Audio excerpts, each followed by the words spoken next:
Muy buenas tardes a quienes se están uniendo a la última clase, último módulo de este curso sobre herramientas de litigio climático. Hola, buenas tardes.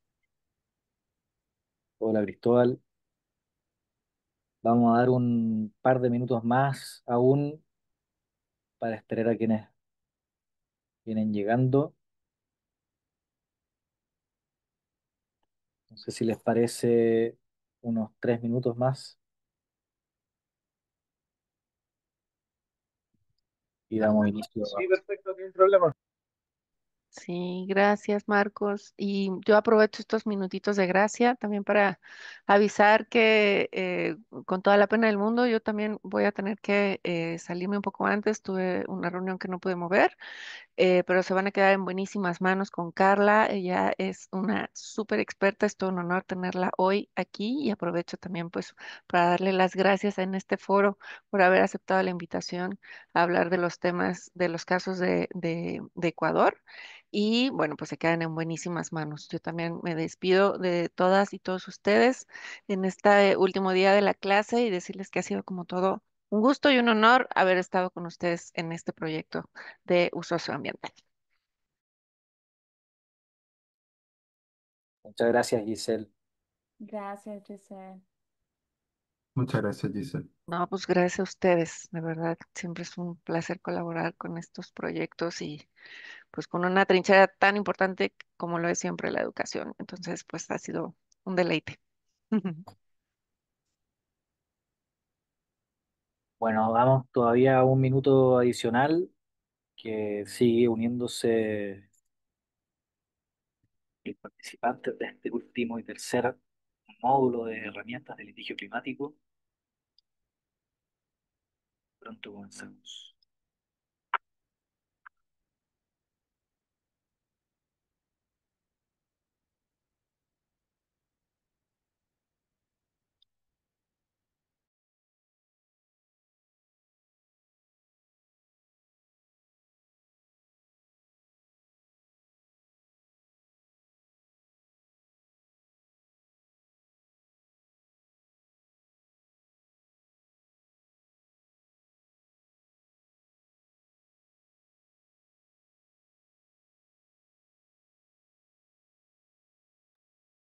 Bien, no estoy viendo mucho movimiento más en la sala de espera, por lo que vamos a dar inicio a este último módulo.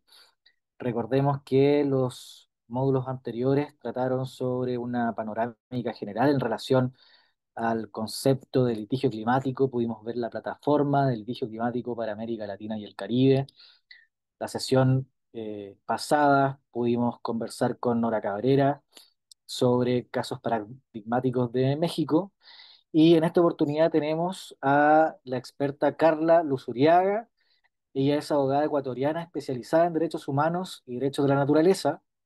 Trabaja en justicia climática y ecológica, asilo e inmigración. Tiene experiencia en SEGIL tras la presentación de la solicitud de opinión consultiva sobre obligaciones climáticas ante la Corte de Derechos Humanos, Internacional de Derechos Humanos, Earth Law Center y en la Comisión Internacional de Derechos Humanos, Interamericana de Derechos Humanos, digo.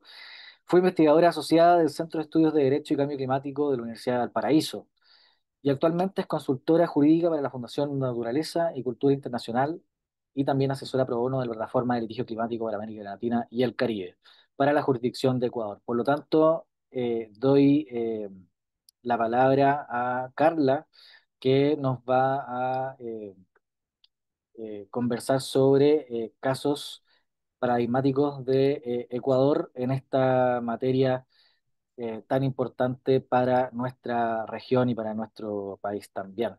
Así que muchas gracias por estar acá, Carla. Un honor poder escucharte y damos inicio a este último módulo. Muchas gracias. Hola, hola, hola a todas, a todos. Muchísimas gracias, Marcos, Giselle, a la Usos Ambiental por la invitación. La verdad es que yo estoy gustosísima de poder estar aquí el día de hoy y poder compartir un poco del trabajo que se ha hecho en Ecuador respecto del litigio climático. Permítanme, voy a compartir pantalla para proyectar. Oh, tuve que enviar una solicitud, perdón. Ahí me ayudan, por favor. Ya fue aceptada la solicitud, me Ok, parece. genial. Me confirma si es que no, la volvemos a aceptar. Ahí sí, perfecto. O sea, ahora creo que están y pueden ver. Sí, ya se ve. Listo. Ahora solo en modo presentación, si quieres ponerlo. Ok, perfecto. Muchas gracias. Vamos a moverles un poquito acá. Ok. Bueno, Listo. pues gracias, muchísimas gracias a todas y a todos por conectarse el día de hoy. Hemos hablado previamente con la organización respecto de cómo será la forma de participación durante mi intervención y hemos acordado que podemos o se van a permitir preguntas durante la exposición. Sin embargo, si ustedes están más cómodos con guardarlas para el final, igual tengo previsto un espacio como de reflexiones, de conclusiones y de preguntas para el final de la exposición. Entonces es cuando ustedes gusten hacerlo. Tengo aquí la exposición y el cuadrito en pantalla. Así que si es que tal vez necesitan hablar, pues les pediría por favor que a través del chat o levantando la mano para yo poder darme cuenta de cuando tengan una pregunta dirigida hacia mí. Ok, listo. Con lo primero con lo que quería partir el día de hoy es hablar sobre cómo los litigios climáticos en Ecuador, los que hemos identificado en Ecuador, em, tienen algunos puntos comunes que son fáciles de deducir una vez que ustedes revisen la información que se ha recopilado, ¿no? Por parte de la plataforma de litigio climático de AIDA, entre muchas otras, respecto de qué casos han constituido pues litigios de este tipo en el país. Y he llegado aquí con una conclusión de puntos comunes. No quería compartirles pues información que es fácilmente accesible a través de la plataforma, sino más bien un análisis de cómo estos casos se han ido desarrollando, ¿no? Lo primero es entender que los litigios climáticos en Ecuador han sido posibles a través de, o marcadamente, ¿no? Hay una excepción, creo, pero es la tendencia o es la regla más bien que se realicen los litigios a través de garantías jurisdiccionales, es decir, a través de acciones constitucionales. La mayoría igualmente a través de una figura que es la acción de protección, que creo que tiene un símil, es como la tutela en Colombia, la amparo en México, que busca pues la tutela directa de derechos constitucionalmente protegidos, ¿no? Entonces, ha sido posible a través de la identificación de víctimas determinadas poder iniciar procesos bajo parámetros o elementos climáticos o respecto al litigio del clima. Un segundo punto común es que por la situación particular de Ecuador, muchos de estos litigios han tenido alegatos respecto de derechos de la naturaleza. De hecho, yo creo personalmente que Ecuador tiene esa responsabilidad respecto del litigio climático mundial o de las tendencias respecto de la protección frente al cambio climático a nivel mundial, de crear un puente entre los conceptos de derechos, los conceptos jurídicos, ¿no? Derechos de la naturaleza, la conservación de la naturaleza y pues las acciones de mitigación o adaptación al cambio climático. Y pues ha sido tendencia en Ecuador esta situación en la cual hay, disculpen un momento, ya en la cual hay todavía se presenta la naturaleza como un sujeto de derechos y en algunas ocasiones víctima de de la falta de previsión, de la falta de acción climática por parte de los gobiernos directamente. Este caso, bueno, vamos a verlo más adelante, pero hay un caso que fue muy famoso respecto de un bosque protector en el que se configura pues este punto común.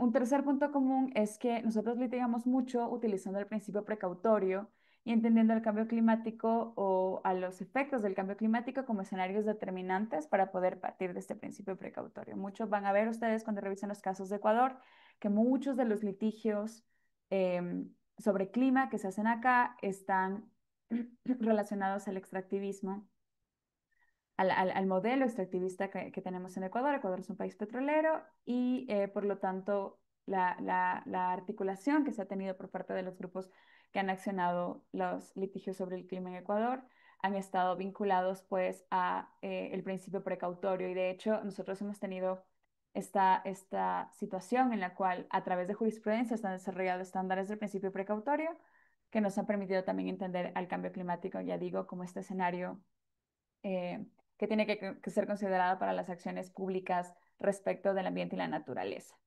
Y pues había también un tercer punto que quería, perdón, un cuarto punto que quería tomar, que como ya lo mencioné, se trata de, generalmente los litigios climáticos en Ecuador tratan de víctimas determinadas, sea una comunidad indígena, sea una comunidad campesina.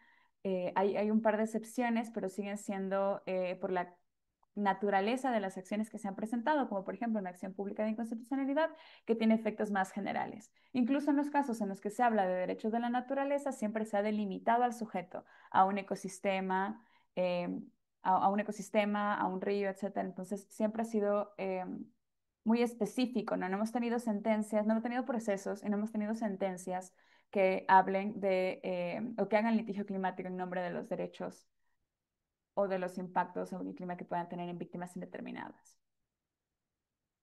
Espérame que no pasa.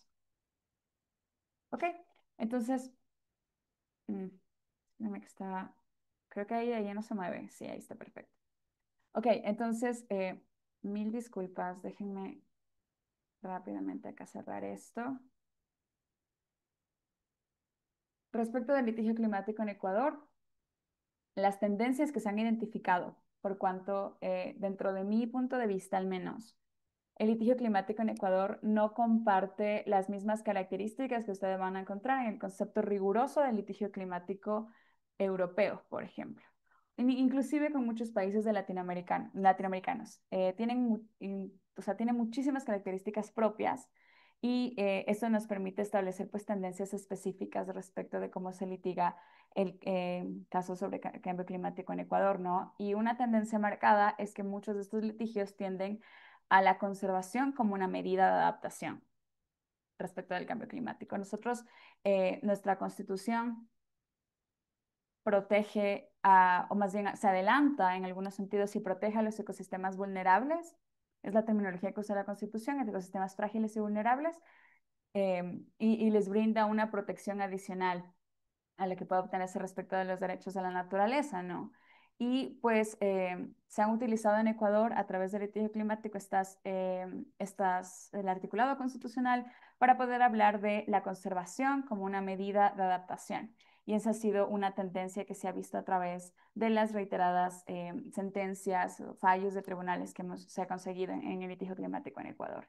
Todavía no lo vemos reflejado en las políticas públicas, todavía no hay esa como concepción respecto a la conservación como política pública, pero pues al menos a nivel judicial, en los jueces que han fallado a favor en estos casos de litigio climático, sí hemos visto una marcada tendencia respecto de la conservación o la restricción de actividades antropocéntricas de altísimo impacto para vincularlo con la protección de derechos de las personas y de la naturaleza respecto de los efectos del cambio climático. Y también pues hay fuertes elementos de justicia climática vinculadas a estas decisiones, precisamente porque hablamos de derechos de una variedad de sujetos. Los jueces se han visto obligados, los jueces se han visto obligados a poder responder con enfoques más completos. Y por eso es que nuestras sentencias han tenido respuestas con enfoques de derechos humanos y derechos de la naturaleza, precisamente partiendo de la conservación como una garantía de los derechos de la naturaleza.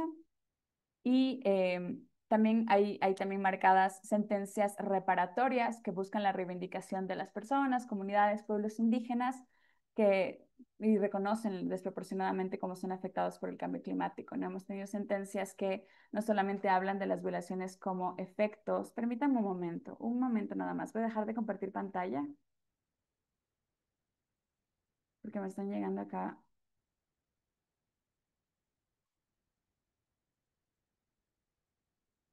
Ok, mil disculpas. Ya. Entonces, tenemos pues estos elementos en las sentencias que han configurado los efectos desproporcionados que el cambio climático tiene respecto a poblaciones específicas, ¿no? Y es un avance significativo para poder hablar de sentencias reparatorias con enfoques en justicia climática. Asimismo, estas sentencias en algunos casos han reconocido vulnerabilidades específicas sobre la adaptabilidad al cambio climático. Las sentencias han sido muy fuertes respecto de procesos de reivindicación, reconociendo, por ejemplo, condiciones socioeconómicas en el caso de comunidades campesinas. Por cuanto si hablamos de una reivindicación de comunidades indígenas, pues tenemos un claro panorama. La posición de las organizaciones indígenas en Ecuador es muy fuerte, muy presente, incluso políticamente. Entonces, las sentencias generalmente tienen un efecto espejo respecto de lo que pasa en el ámbito político y lo que pasa en el ámbito de protección de derechos, ¿no? Pero los jueces también se han encargado de exponer más bien dentro de sus sentencias o resaltar estas vulnerabilidades respecto de, como lo decía anteriormente, estas afectaciones desproporcionadas a las, perdón, a las comunidades específicas. Es el caso de un caso en específico que es el de una comunidad campesina, Fierro Urco, lo pueden encontrar dentro de la plataforma. Y también han resaltado la falta de acceso a recursos para combatir el cambio climático. Esto ha pasado en 3 sentencias específicas, en el bosque protector Los Cedros, en el caso de la comunidad Miguabuno por el venteo de gas y en el caso Mecheros por la quema de gas, como referencia, ¿no? Ha pasado específicamente que los jueces han reconocido que es una falta de acceso a recursos para poder establecer e iniciar acciones para poder hacer acción climática desde la ciudadanía o poder exigir al poder público que inicie acciones climáticas respecto respecto de los impactos del cambio climático, ¿no? A mí, al menos a mí me ha parecido importante colocar esto aquí el día de hoy porque los jueces han tenido la oportunidad y muchos jueces la han aprovechado de hablar con el cambio climático como una situación de desventaja social, un reflejo de las desigualdades sociales y de cómo estas tienen que ser combatidas por parte del Estado. Pero también me pareció importante tratarlo acá porque creo que va en consonancia con el principio de responsabilidades comunes pero diferenciadas, el hecho de que Ecuador tiene este conflicto constante respecto de su condición de país extractivista y como les digo, todos estos litigios que parten de esa razón. Nosotros tenemos un conflicto muy marcado respecto de esta naturaleza, la que se nos ha impuesto, todo un sistema basado en la explotación de petróleo y a la vez, y actualmente de hecho estamos empezando un boom minero, estamos en un proceso de transformación del país como una especie de potencia minera eh, y pues van a ver, si es que revisan todos los casos, los 9 casos al menos que tenemos en la plataforma de Ecuador, que esa es la tendencia. O sea, nosotros peleamos contra el modelo sistemático al que nos hemos impuestos y pues naturalmente los jueces han hecho de ese problema un problema de justicia social.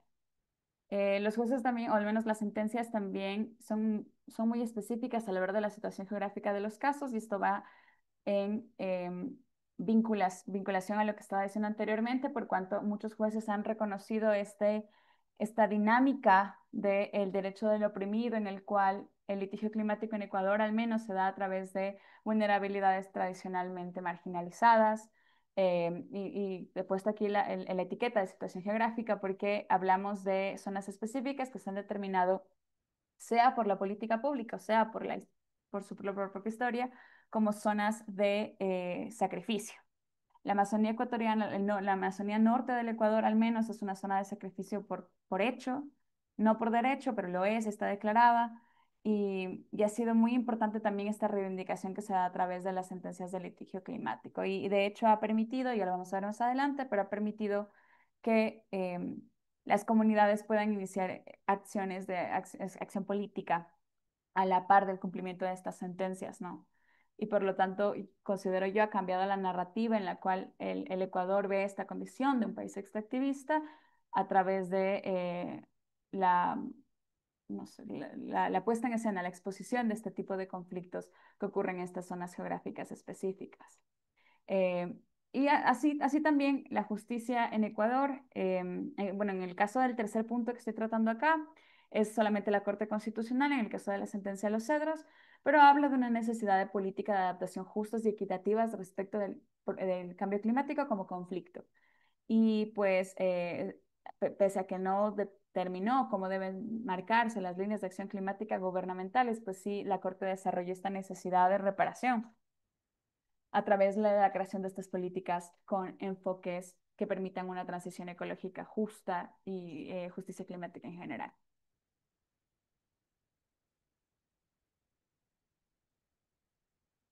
Por último, otra característica que quería... Ay, perdón, se me va un montón esto. Pero ahí creo que estamos. No. Ya. Por último, otra característica que quería compartir con ustedes es esta característica de cómo los litigios climáticos han estado impulsados a través de participación ciudadana y movimientos sociales. em, y retomar lo que les mencionaba respecto del poder político del movimiento indígena como tal, pero pueblos y nacionalidades indígenas del Ecuador, y cómo tiene una influencia a través de la protección constitucional que se otorga al, al, a estos pueblos como sujetos de derechos, ¿no? Hay un protagonismo marcado del movimiento indígena frente al litigio climático en Ecuador. De hecho, por fuera del movimiento indígena que han tenido varias pretensiones o varias exigencias respecto de sus procesos de reivindicación de derechos a nivel político, han sido ellos los encargados de colocar a la acción climática y el cambio climático dentro de la agenda pública nacional y también a la vez, como estamos exponiendo acá, han sido también protagonistas respecto de el inicio y el impulso de litigios, litigios, ¿no? Sobre clima en Ecuador.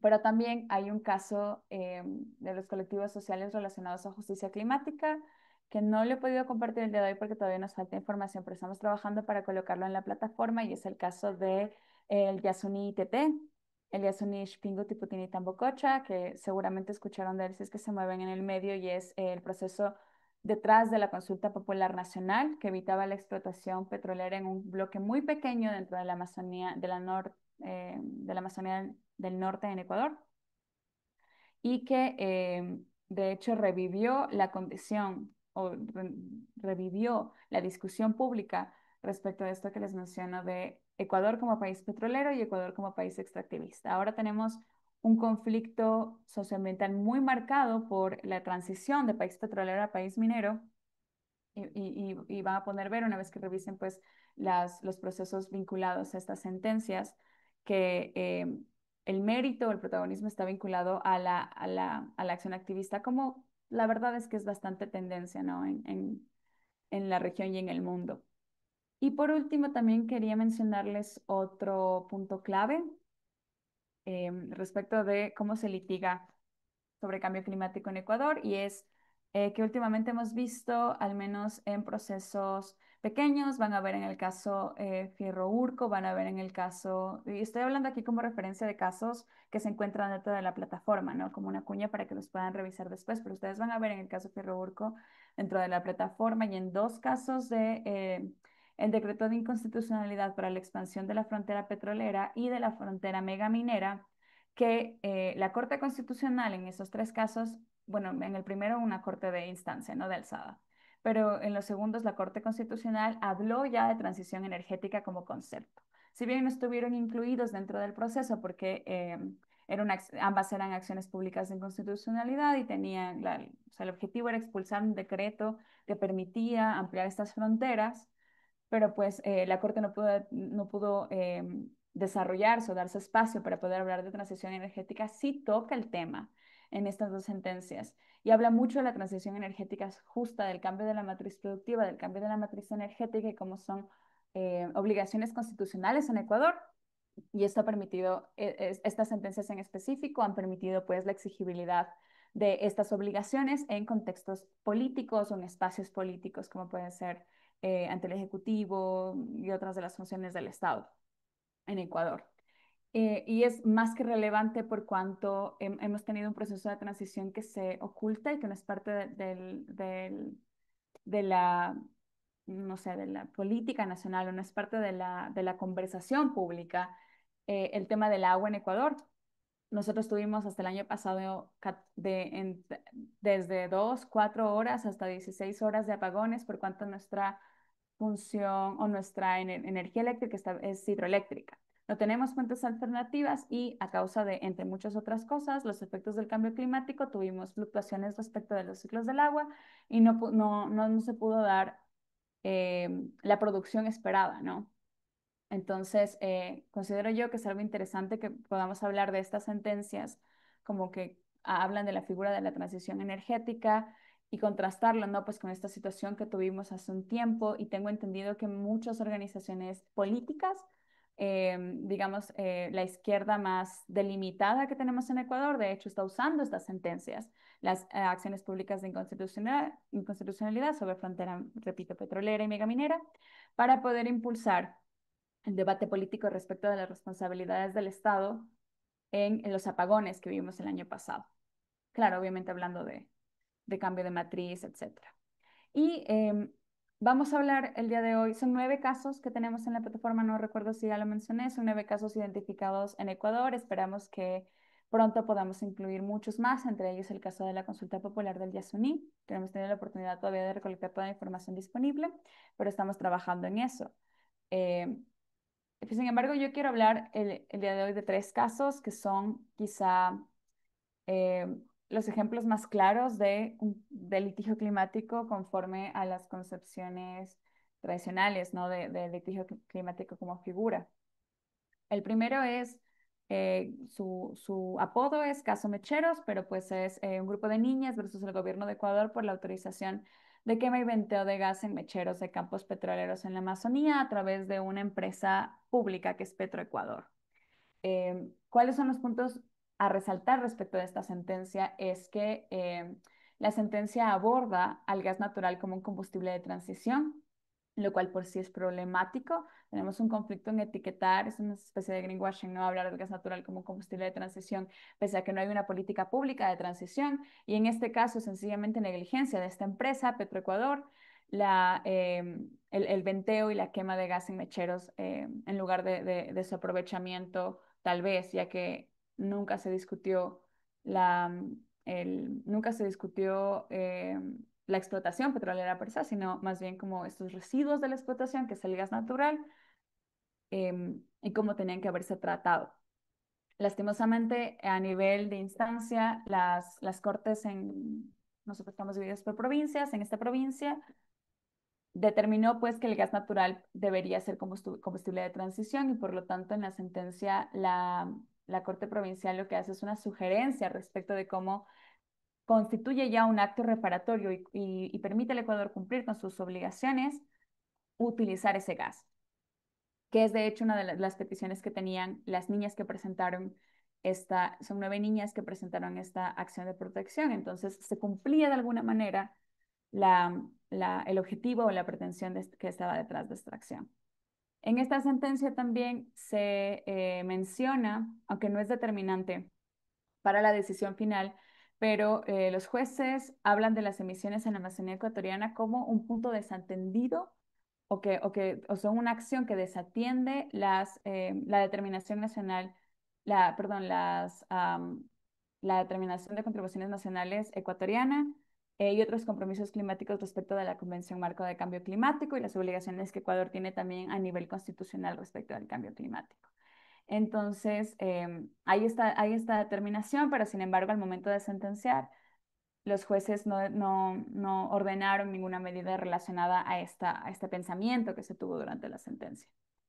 La sentencia no ha sido ejecutada y quería empezar con este proceso porque es quizás la sentencia más completa y que ordena más acciones eh, respecto de los impactos del cambio climático en Ecuador. Sin embargo, la sentencia no ha sido ejecutada a su totalidad.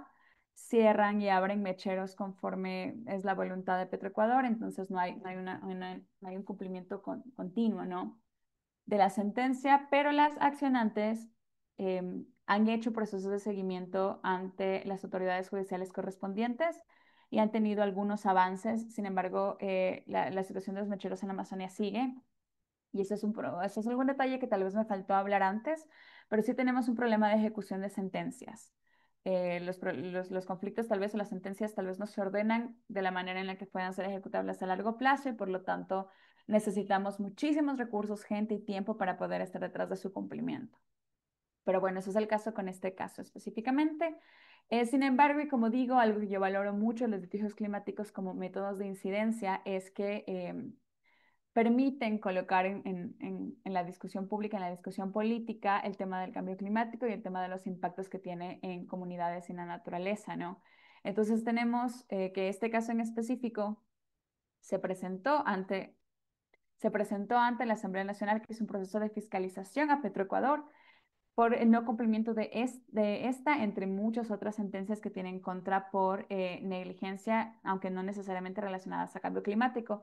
Y en esta etapa específica de fiscalización ante la Asamblea Nacional, las niñas accionantes pudieron ir y hablar respecto de lo que estaba pasando en ese momento y cuál era el estado del cumplimiento de la sentencia. Entonces, a partir de entonces, pues hubo una discusión permanente y se creó una comisión permanente en la Asamblea Nacional que fiscaliza los efectos de las actividades relacionadas a la extracción de petróleo y a la conducción del crudo hasta la exportación.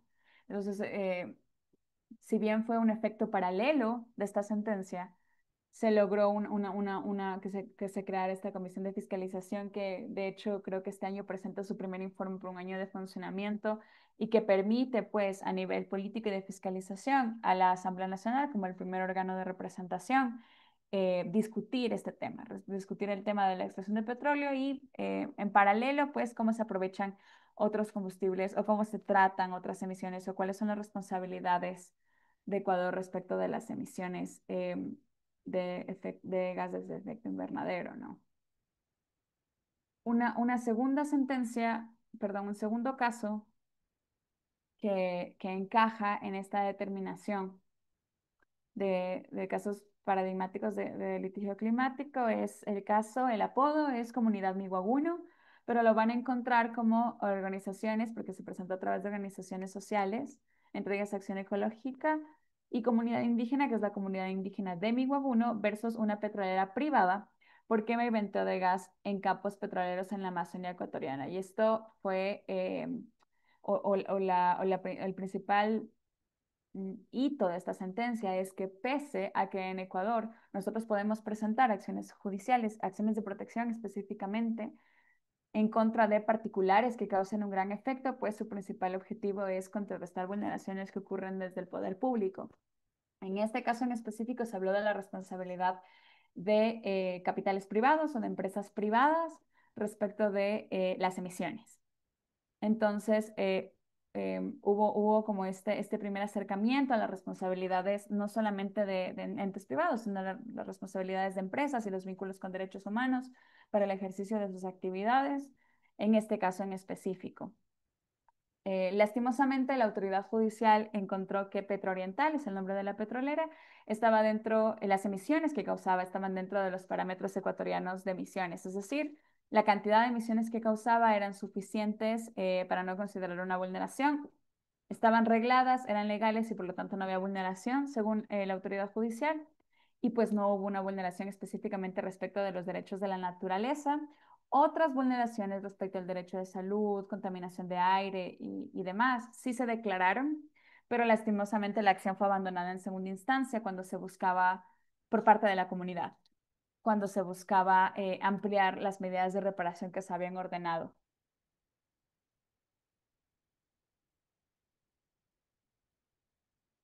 Ok, y un tercer caso es el caso Los Cedros o el caso de un gobierno provincial en contra del Estado ecuatoriano para la protección del bosque protector Los Cedros. El caso Los Cedros, aquí hago un paréntesis muy pequeño, me he olvidado de poner el nombre de la sentencia en caso de que quieran buscarlo, que quieran buscar dentro de la plataforma, van a encontrar ahí la denominación, pero yo me voy a referir a este caso como los casos Los Cedros. Y este caso es para mí el ejemplo perfecto de lo que mencionaba al inicio y las responsabilidades que tiene Ecuador respecto de mezclar, combinar, tratar los derechos de la naturaleza y la conservación y el cambio climático como temas paralelos, como temas conjuntos y que tienen que tratarse entre sí, ¿no? Aquí en este caso en específico, el caso de los cedros, que desarrolla el derecho a la consulta ambiental respecto de las actividades antropocéntricas en bosques o en áreas protegidas en general. y también los derechos de la naturaleza a través de la aplicación del principio de precaución. En este caso, que se conoció ante el máximo organismo de justicia constitucional de Ecuador, la Corte Constitucional, se declara la vulneración de los derechos de la naturaleza y, como lo mencionaba, correspondientes al bosque protector Los Cedros como un titular concreto de derechos de la naturaleza. Aquí puedo abrir un paréntesis muy pequeño en caso de que estén interesados también en derechos de la naturaleza en la sentencia del caso Manglares, que es la 2218 IN/21 de la Corte Constitucional. Si bien no tiene elementos de litigio climático, habla de los derechos de la naturaleza y de la protección específica a ecosistemas que, como lo mencionaba antes, según nuestra Constitución, son frágiles y vulnerables. Y eso ha sido usado, al menos en los círculos de discusión, en los círculos de participación respecto de la acción climática, para hablar de cómo la Constitución desarrolla este concepto de ecosistemas frágiles y vulnerables respecto de ecosistemas afectados por el cambio climático.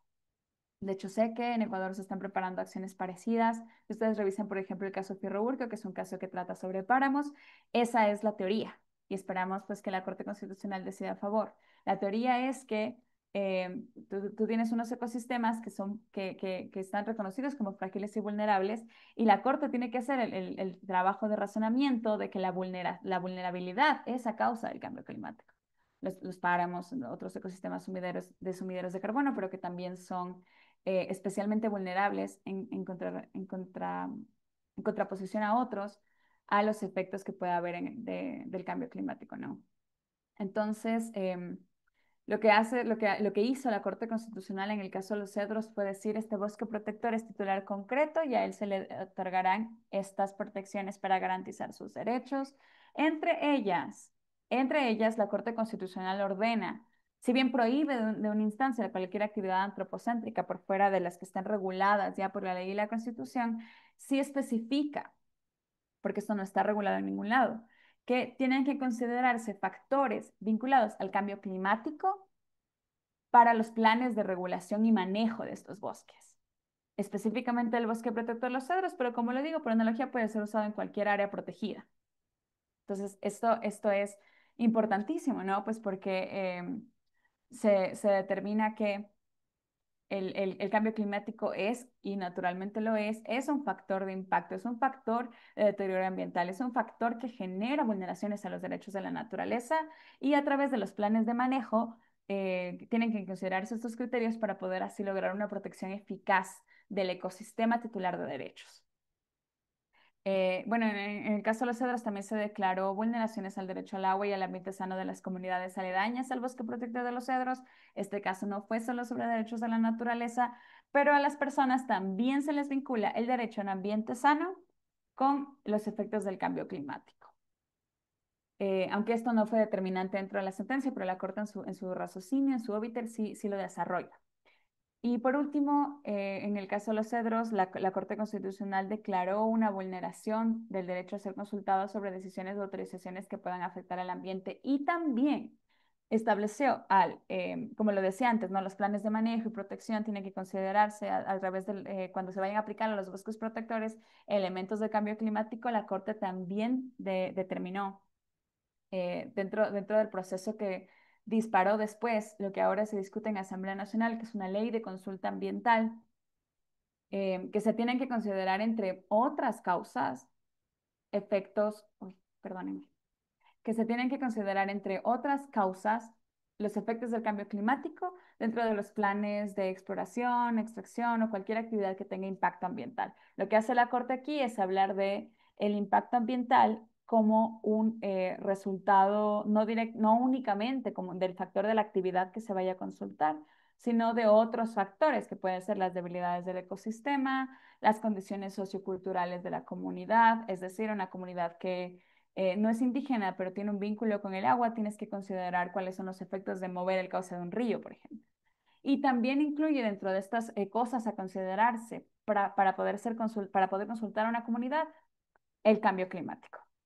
Ahora se está discutiendo a causa del caso Los Cedros, se discute en Asamblea Nacional incluir pues elementos de cambio climático para los planes de proyección, de prospección, de extracción, de exploración, en el caso específico de casos de impacto ambiental gravísimo, al cambio climático como factor. Y de esa manera, pues tiene que ser incluido en las conversaciones una vez que se hagan los procesos de consulta respecto de estas decisiones de autorizaciones que puedan tener impactos en el ambiente a las comunidades en general en Ecuador. Ok, eh, eso sería todo lo que les podría compartir por el día de hoy. No noté, no noté que había en el chat una pregunta específica, entonces les dejo abierto ahora el espacio para poder hablar del tema. Si es que tienen alguna consulta específica sobre algún caso que esté en la plataforma respecto del caso Ecuador o si alguna cosa más que comparten durante esta exposición, por favor, háganmela saber.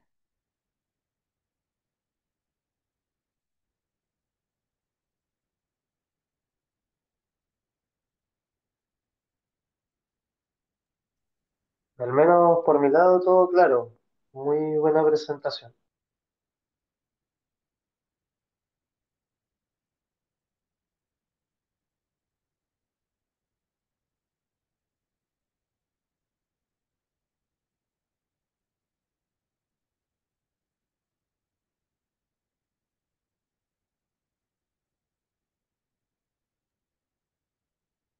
Muchas gracias, Carla. Recordamos también a quienes no puedan encender su micrófono que está la alternativa del chat para hacer llegar sus preguntas.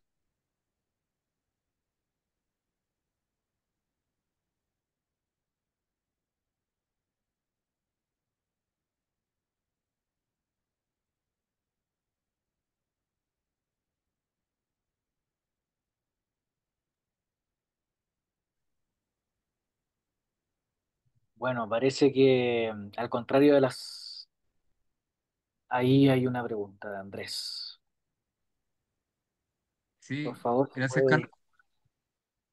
¿Me escuchan? Sí, sí, sí. Y gracias, Carla, por tu presentación.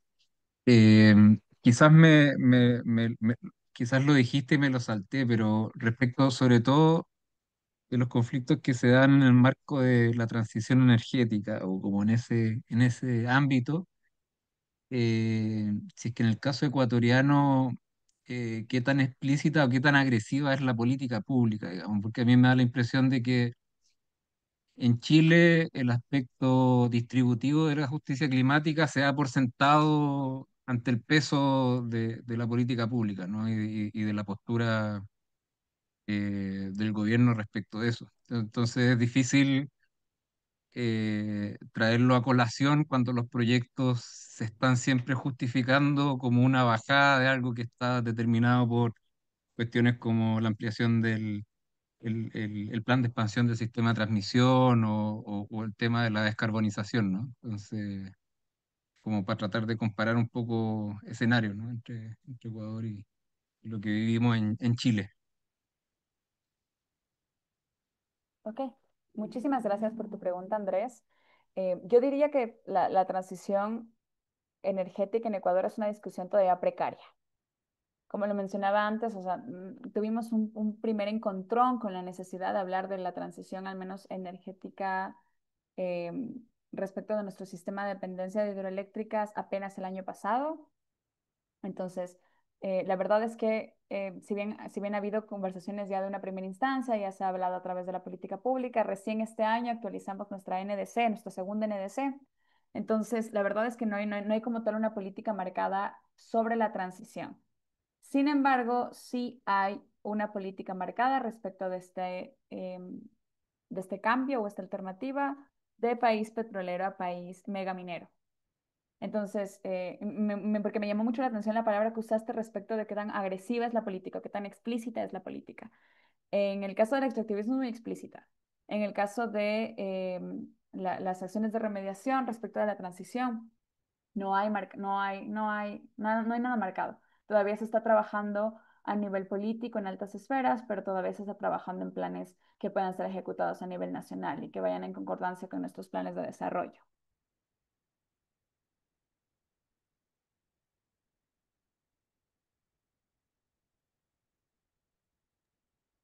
Eh, Carla. Yo quisiera hacerte una pregunta que quizás está un poquito vinculada, que me surgió ahora con lo que estás relatando y bueno, de tu exposición. Cuando hablas de este nuevo boom, pasando desde la industria petrolera hacia la industria minera, ¿esta nueva demanda de minería está vinculada a estos nuevos procesos de las nuevas tecnologías, lo que se ha llamado o se ha denominado por algunos como tierras raras, o atañe más a una minería que se podría calificar como más clásica, más de aquellos commodities más históricamente han sido más vinculados a la minería clásica?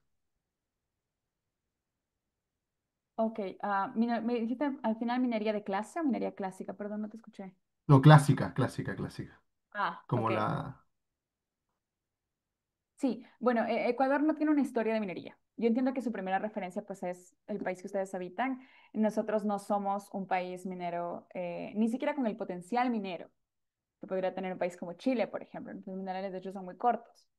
O sea, nos quedamos ahí un poco pobres. Y nosotros tenemos una tradición minera muy artesanal.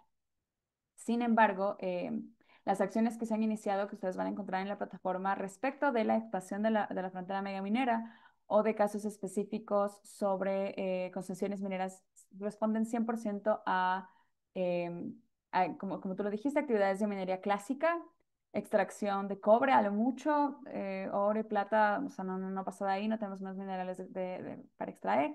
Entonces, en realidad es eso, minería a cielo abierto, minería ilegal causada por la perpetración o como la invasión a través de la minería artesanal, van a encontrar eso en el litigio respecto del clima como vector de impacto de cambio climático, como vector se me va la palabra, deforestación.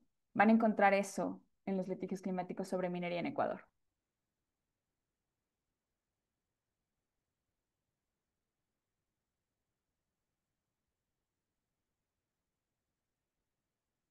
Ahí nos llegó una pregunta por el chat de Christopher. Sí, ok, la voy a leer en voz alta. Christopher nos Vale. pregunta qué consejos puedes dar desde Ecuador y la investigación en Latam a los futuros litigantes en Latinoamérica y qué litigios sigues por el cambio que y qué litigios sigues por el cambio que pueden generar.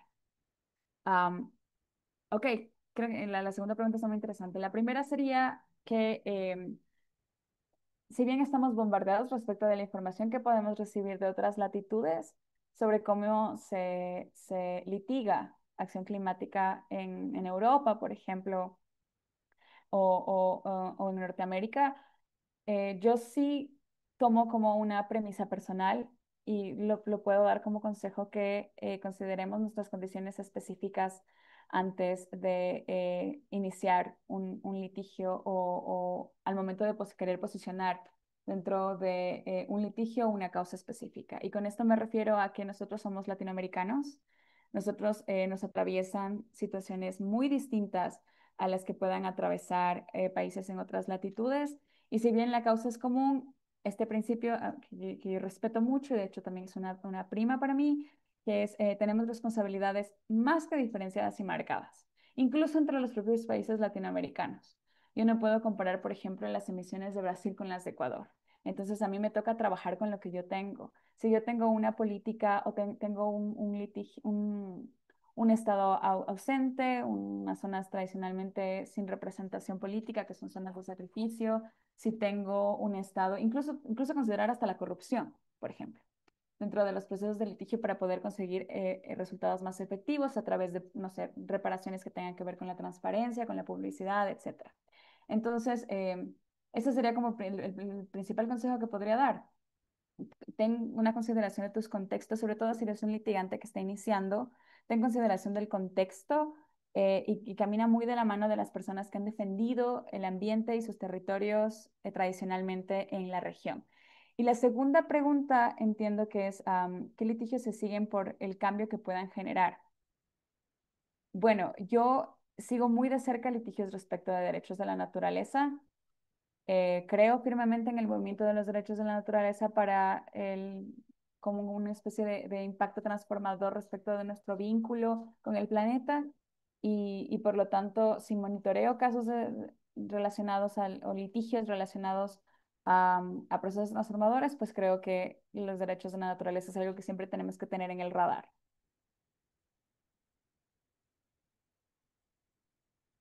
¿Alguno en particular tal vez que nos recomienda seguir que esté ahora ocurriendo? En Ecuador ahora es el seguimiento a la... Es que no les puedo compartir porque no tengo a la mano el proceso. Pero estamos trabajando respecto del seguimiento a la consulta popular del Yasuní. Eso me parece que tienen que ser algo que tienen que tener en el radar en Ecuador. Y también no es un litigio per se, pero hay unos procesos de acceso a la información que, déjame ver si es que tal vez los tengo a la mano. Podría compartirlos con los organizadores después. Pero hay unos procesos de acceso a la información respecto de la NDC que se presentó recientemente y que pues precisamente busca relatar o discutir cómo se incluyó derechos de la naturaleza en los planes previos a la presentación de la NDC.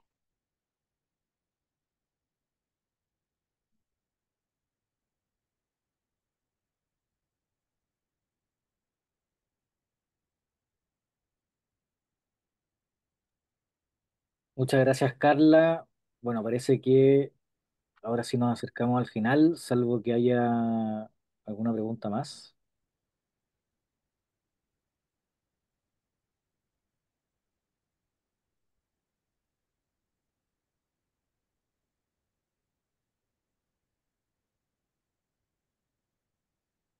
Bueno, entonces con esa última respuesta a Christopher, damos por concluido este tercer módulo y último de tres del curso organizado por AIDA sobre herramientas de litigio climático. El litigio climático es un concepto nuevo de litigios que ha venido surgiendo con fuerza en atención a los distintos desafíos que vive nuestra región y por lo tanto nunca o estamos lejos de acabar con su conceptualización. Agradecemos personalmente y también a nombre de FIMA y la U Socioambiental, Carla, que hayas podido estar hoy día con nosotros. Agradecemos asimismo a los participantes la participación, valga redundancia, que tuvieron en los módulos, eh, que sin ustedes no hubiera sido posible la realización de este curso. Y recordamos a todos que enviaremos una encuesta en la que ustedes podrán manifestar ahí sus reflexiones, sus opiniones sobre estos módulos. No olvidar tampoco que esta encuesta, su, digamos, envío es esencial para que puedan registrar su asistencia, cuyo certificado será enviado a todos quienes hayan tenido participación en las tres clases de este curso. Así que estamos muy contentos por haber tenido esta instancia con verdaderas expertas en este caso. Y sin más que agregar, entonces, nos despedimos. Muchas gracias, Carla, por tu experiencia. Esperamos volver a contar contigo en futuros eventos. Muchísimas gracias a ustedes, a todos quienes se dieron cita hoy. Muchísimas gracias, Carla. Un placer. Que estés muy bien. Muchas gracias, A Carla. todos. Muchas gracias, Saludos a Pima. todos. Muchas gracias. Gracias. Muchas gracias. La grabación va a estar disponible a partir de la próxima semana en el portal de la U Socioambiente, sí, para que también lo tengan en consideración. Muchas gracias. Gracias. Muchas gracias. Muchas Hasta gracias. Muchas luego, gracias. linda tarde. Que estén bien.